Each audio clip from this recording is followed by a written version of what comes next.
Shalom Bapak Ibu yang dikasihi Tuhan, jumpa kembali dalam Kata Alkitab hari ini. Setiap orang tentunya pernah marah. Bahkan marah itu adalah bagian dari kehidupan sehari-hari kita. Ada orang yang marah karena memang dia adalah seorang pemarah.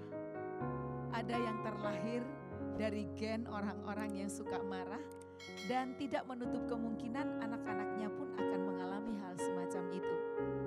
Tapi ada juga orang yang marah tanpa sebab. Orang-orang yang marah tanpa sebab itu ternyata mereka adalah orang-orang yang mengidap penyakit tertentu. Tetapi hari ini bagi kita, apa kata Alkitab?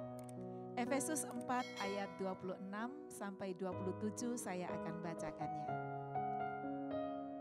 Efesus 4 ayat 26 sampai 27 berkata, apabila kamu menjadi marah, janganlah kamu berbuat dosa. Janganlah matahari terbenam sebelum padam amarahmu. Dan janganlah beri kesempatan kepada iblis. Setiap kita, saya katakan tadi, tidak pernah tidak marah. Artinya kita pernah marah. Tapi Alkitab hari ini mengajarkan kepada kita, kalau kita itu marah, jangan sampai berbuat dosa. Ada marah yang tidak ketulungan, artinya tidak terkendali, sehingga itu menyebabkan hal-hal yang buruk akan terjadi. Saya pernah membaca di dalam sebuah artikel kesehatan, orang yang suka marah-marah itu sebetulnya orang yang sedang merugikan dirinya sendiri. Karena marah itu dapat menyebabkan daya imun tubuhnya lemah. Orang yang terus suka marah-marah itu bisa membuat jantungnya lemah, paru-parunya lemah. Jadi dari segi kesehatan pun sudah dikatakan demikian. Dan Alkitab berkata kepada kita hari ini, kalau toh kamu marah, jangan sampai kamu berbuat dosa. Kalau toh kamu marah, jangan sampai kamu menyimpan amarahmu itu menjadi sebuah dendam. Artinya apa? Cepat diselesaikan. Bahasa Alkitab, kalau kamu marah, jangan biarkan sampai matahari terbenam baru padam amarahmu. Artinya apa?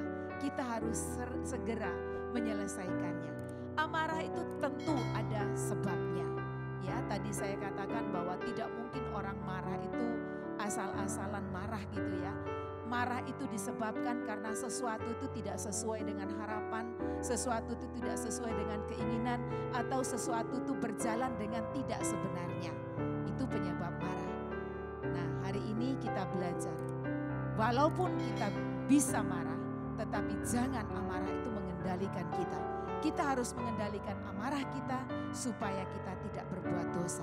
Dan di ayat 29 dikatakan tadi, jangan beri kesempatan kepada iblis. Hati-hati Bapak Ibu, hati-hati buat saya juga.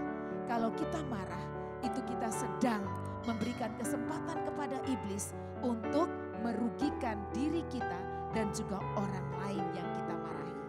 Karena itu, mari kita padamkan amarah yang ada di dalam diri kita.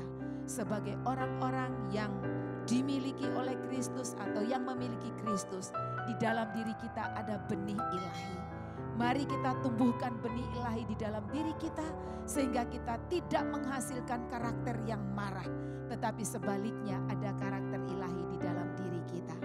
Bapak Ibu yang dikasihi Tuhan, bagaimana caranya kita padamkan amarah kita? Hiduplah di dalam firman Tuhan.